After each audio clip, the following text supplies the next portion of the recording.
14 online fraud prevention tips brought to you by 401k Maneuver. Hey, what's up everybody? I'm team member Matthew Jackson and welcome to the 401k Maneuver YouTube channel. The sad truth about online fraud is that people don't take online fraud prevention tips seriously until after they've been a victim of a serious online fraud crime. And no one wants their identity stolen or their bank account hacked, you guys, but it's happening more and more every single day. And that's why today's topic is really important. If you think that you know all there is to know about online fraud prevention, think again, because I got 14 tips that I'm gonna be working with you guys today. And I actually learned some things on this today too. According to the Insurance Information Institute, in 2020, through April 10th of just this year, the ITRC tracked 269 breaches that exposed 3.3 million records. That's like the size of Denver, you guys. It's crazy. Not only is online fraud dangerous to our personal wallets, but it's also dangerous for our economy. The ILL reports that McAfee, which is an online virus protection program, and the Center for Strategic and International Studies estimated the likely annual cost of the global economy for cybercrime is around $445 billion per year, with a range of between $375 billion and $575 billion. So you think that online fraud isn't a big business? Think again, it's huge. If we don't take steps to protect ourselves online and follow the online fraud prevention tips that I'm going to talk about right now, then we put ourselves in a dangerous position. So why do we all need to take heed of online fraud prevention? Well, the problem with online fraud is that it results in identity theft. And identity theft occurs when someone's personal information, such as their name, address, social security number, or their signature, is used to commit a crime. And the criminals also target personal financial information, such as your credit card numbers, or check routing numbers. And sadly, many people don't take online fraud seriously until it happens to them or somebody that they know. And listen, I don't know about you, but I think that online fraud isn't something that happens to me. It's something that happens to somebody else, but we still have to take precautions. And we've all heard the stories of an elderly victim who were tricked into giving a scammer thousands of dollars or their social security number online. Don't do it. I get emails and texts every day from scammers, and if you just have to not pay them attention. And that's why we're talking about this today.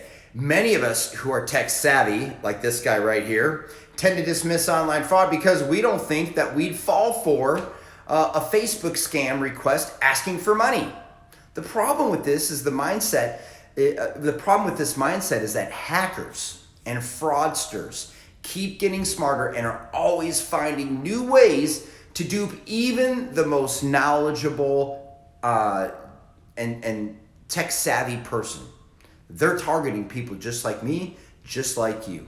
Let me give you an example. A recent USA Today article titled 10 COVID-19 Scams Spreading Right Now That People Are Falling For.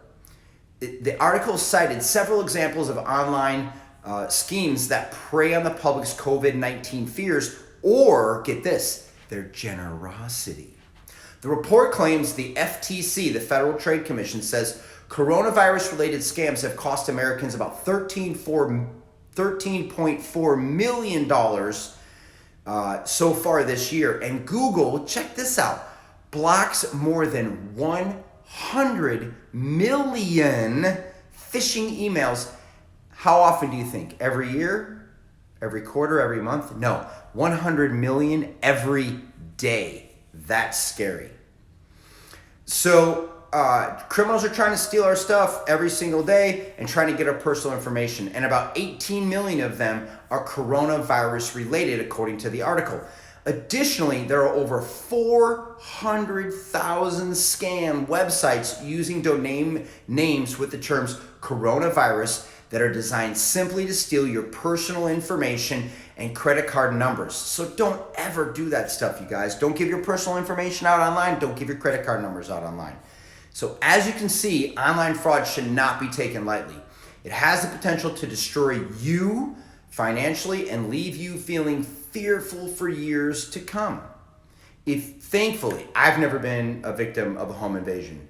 I know one person that has, and they still say to this day it affects them and how they feel at night when they go to bed. I can only imagine that online fraud would have the same effect on somebody who's been a victim of it. So keep watching, because I'm going to dive right into 14 different tips to avoid becoming a victim. Number one, know the potential dangers. One of the most important online fraud prevention tips is to gain a clear understanding of the types of fraud and their potential dangers. You've probably heard of some of the terms that I'm going to talk about right now, but let's take a minute to define the main types of online fraud. Number one, phishing. No, not this type of phishing. It's phishing with a P-H-I-S-H-I-N-G. And this is one of the main ways criminals commit identity theft. Phishing is when the online fraudster fishes for personal information by sending individuals like you and I emails asking for personal information such as usernames, passwords, or other private account information. They also use spyware. Spyware allows the cyber criminal to spy on your computer activity, which means access to your personal and private information. Yikes! Watch out for spyware. And then we have viruses, worms, and Trojans. These are malicious programs designed with the intention of secretly gaining your personal information by embedding it into your computer's hard drive. And to give you a perspective, the difference between hard drive and software, hard drive is like our DNA, what we're born with. Your computer's software is the equivalent of us going to school and learning new information, or you installing new information and programs onto your computer. So it goes right in to the DNA of your computer. A virus infects your computer when you perform a certain action, such as double-clicking an email attachment. A worm is a standalone program that enters your computer system through a vulnerability in your network, and then it replicates. When it copies itself, it spreads across the entire network, causing major damage. And then here's what a Trojan does. A Trojan is another standalone program that appears harmless and thus tricks the victim, or you and I, to installing it. For example, a Trojan may appear as an email attachment, but once it's clicked, the program is installed and then it takes over your email program. I don't know about you guys, but I get these types of Trojans sent to me almost on a weekly basis. Here's a little tip from 401k Maneuver Team. If you get an email attachment from an email address that you don't recognize, hit delete and never open it, okay? Let's talk about data breaches. This is the type of online fraud that occurs on a much larger scale. And since data breaches occur on what should be a secure website, copious amounts of personal data are in danger. Be sure you go to www.401kmaneuver.com and go to our blog page and look up the blog that we titled 6 Things Consumers Can Do to Protect Privacy and Online Data. Your future self will thank you. Let's talk about number 2. Monitor your accounts. I'm going to have to sneeze. Holy cow. 1 second. Corona. It's easy to set up online banking and bill pay and then forget about it.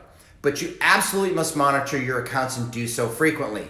This won't necessarily prevent online fraud from occurring. However, if you notice discrepancies in your report, or change in your debit card that you didn't make, or a charge in your debit card that you didn't make, you can quickly freeze your credit or contact your bank potentially to have them freeze your account to prevent more damage from being done. Number 3, sign up for security alerts, you guys. Most banks and credit card companies offer security alerts that will alert customers if there appears to be suspicious activity.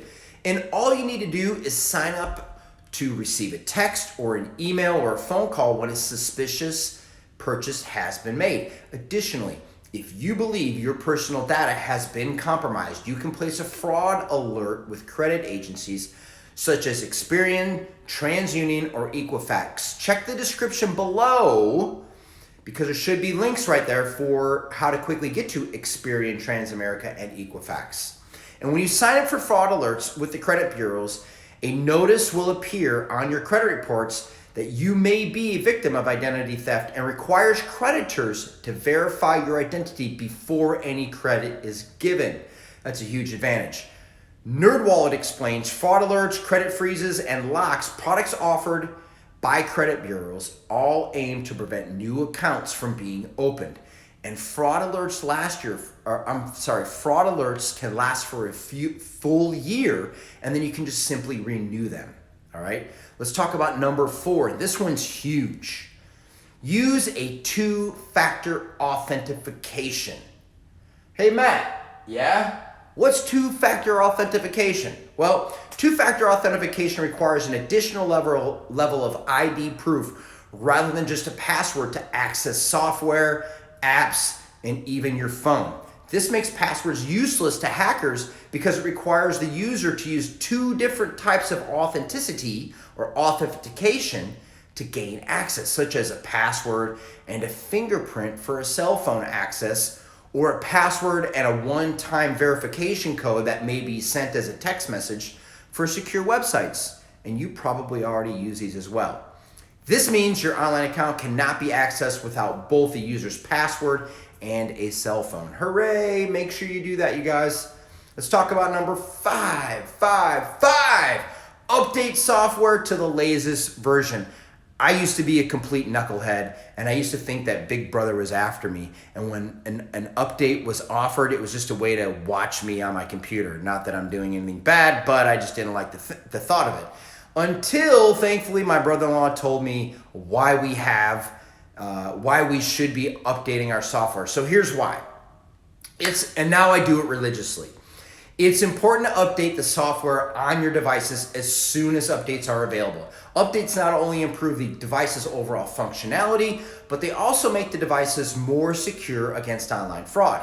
Fortunately, many of our devices offer automatic updates, but they may require you to opt in to install the update. So if you get the notification, make sure you click OK for an update on a piece of software or hardware that you recognize.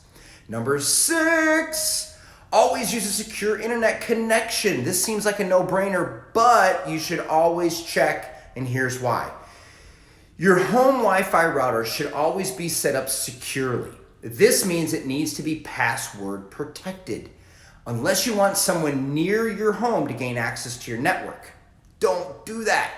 Not only is an unsecure Wi-Fi network dangerous for obvious reason, but it's also dangerous because cyber criminals may infect your network with viruses, worms, and other types of malware like Trojans that we talked about earlier. It's also important to make sure your router is updated regularly to ensure it has the strongest protection against hackers. Do it now, you guys. Number 7, use a VPN when away from home. What's a VPN? Since we all live in an internet-driven society, you'll likely need access to the internet when you are not at home. However, this means using an unsecured public network. So instead of simply logging on to the public Wi-Fi at Starbucks, use a virtual private network, VPN, virtual private network. According to the National Cybersecurity Alliance, a VPN is a service that encrypts all of the device's internet traffic and routes it through an intermediary server in a location of the user's your choosing. The encryption part of the VPN is similar to what you get when you visit a HTTPS site. Anybody know what a HTTPS site is and why it's important? Do me a favor, comment below with I-D-O, if you know what a VPN is, or if you know what an HTTPS site is. So anyone who happens to intercept internet traffic between the smartphone or a laptop and the VPN server won't be able to decipher its contents if you're using a VPN server, including Wi-Fi hackers. So use a VPN server, you guys. Your future self will thank you. Number 8, use strong passwords. This seems like common knowledge, but if you're not using strong passwords, let me tell you why you might want to reconsider. One of the easiest online fraud prevention tips is to use strong passwords. And yes, it's annoying as all get out. When you're asked for a password that includes a combination of letters and numbers, uppercase, lowercase, special characters, I know it's totally annoying. But this is really for your protection. Let me help you understand why. If you were to check and to see if you're making some of the most common mistakes, let me share with you some of the most common mistakes regarding passwords. And that is, number one, using personal information such as a pet's name or anniversary. Don't do it, you guys. Using your ID as a password. Don't do it. Using similar simple number sequences like 1, 2, 3, 4, 5. Don't do it. Recycling your passwords and using it for multiple sites. Don't do it. Not changing your passwords frequently. Don't do it. Sharing passwords. Don't do it. That's enough for passwords. All right, let's move on to number 9. Clean up your computer. And that doesn't mean, sweep it or blow it off or clean it with some Windex. What we mean is use an antivirus program to remove malware from your computer. Antivirus programs work to protect your computer from viruses and configure software with new updates automatically. Firewalls control what is shared between the computer and your network, as well as hiding the computers on the network to protect them from cyber criminals. Great stuff. If you do not already have an antivirus program on your computer, it's time to install one, and install one now, as well as the firewall. Number 10, we're getting to the end. 10. Don't download software casually. Unless you know the software is safe, do not download just any software on your computer. Make sure the entire family understands that software should not be downloaded casually. Downloadable free software that is not from the original trustworthy website often has viruses and spyware, and you should only download software from sites you trust and not from third-party websites. Don't do it. Don't share personal information. That's number 11. 11. Don't share personal information. Let's see here. The reason why you don't want to share personal information is if you are asked for personal information in an email, a pop-up, a website, and you can't verify why it's needed, then it's likely a scam. In addition, you should never be asked for personal information from a business or a company that should already have it. For example, a bank should never ask you for your account number or debit card in an email. And I'll give you a personal example. I'm hit up all the time by these companies, by these scammers that say, hey, you've got undisclosed amount of money in a bank in Kenya. Call this number. The first thing they're gonna ask you is, hey, hello, Mr. Jackson, thanks for calling this line. Can you verify your social security number and your home address and your date of birth? I always say, why don't you share it with me because you should already know it. Well, no, Mr. Jackson, for security purposes, we need to verify who you are. Sorry, if you can't tell me mine, then I'm not sharing it with you. Goodbye. And I usually escalate it one step further. Okay, that's why you don't want to share personal information. Number 12. Only use secure websites. We talked about the HTTPS, right? Here we go. Fortunately, it's easy to tell which websites are considered secure by their web address. Secure websites usually start with HTTPS. The S stands for secure. Additionally, the padlock icon appears to the left of the website address on a secure website. So right now, you might have https://www.youtube.com, and then the address for this video.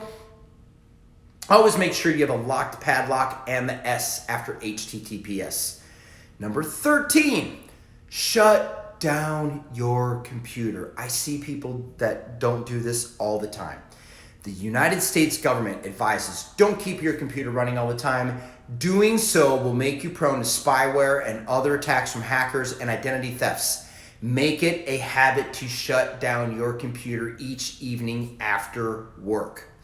Do it. It also helps your computer to kind of reset the functionality and could help it to operate smoother and faster.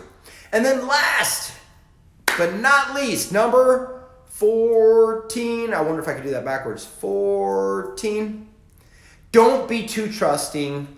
Be suspicious. Last but not least, you should be suspicious of unsolicited emails and texts or those that ask for personal information. If an email or text seems suspicious, avoid clicking any of the links or downloading any attachments. And if you're unsure if the email is legit, do some research before clicking anything. Contact the company directly rather than clicking the direct links. And we regularly provide important financial updates via our Facebook page as well. That's it. We're done. If you guys want those important updates, just go to that Facebook page. But thanks for sticking around all the way to the end for 14 online fraud prevention tips. Again, I'm your host, Matthew Jackson. And make sure that if you found this YouTube blog episode valuable, make sure that you like it for us. Make sure that you share it with the people that you love, trust, and respect. And make sure you hit the little bell to get a notification of our next uploaded YouTube video. Our whole goal with these YouTube videos is to help you be a better steward with your money, also be a better investor. It's not only important what you keep in your investments or make in return, but it's also important what you keep, as I said at the beginning of this YouTube episode. So be sure, you guys, to watch your money. Keep your mind on your money and your money on your mind. I'm Matt Jackson. Love is greater than hate. Thanks for investing some time in yourself today and loving on yourself. Be kind to yourself. Be kind to your neighbor. And make sure you go to the 401k Maneuver Facebook page, become a member, and check out our free Masterclass video series that can help teach you the 3 things that you should be watching out for and not falling a victim of in your 401k, your 403b, your 457, or the government's TSP plan. We don't care if you want to have multiple homes in a retirement and travel the world, or have one nice comfy home in the hometown that you grew up in. We don't care. We just want to help you get there. We don't care if you want to have a garage full of exotic cars or have a beautiful Ford F-150. We don't care. We want to help you get there. Check out our complimentary masterclass on the 401kmaneuver.com homepage. Give us a thumbs up, you guys. Be kind to yourself. Be kind to your neighbors. We'll see you next time.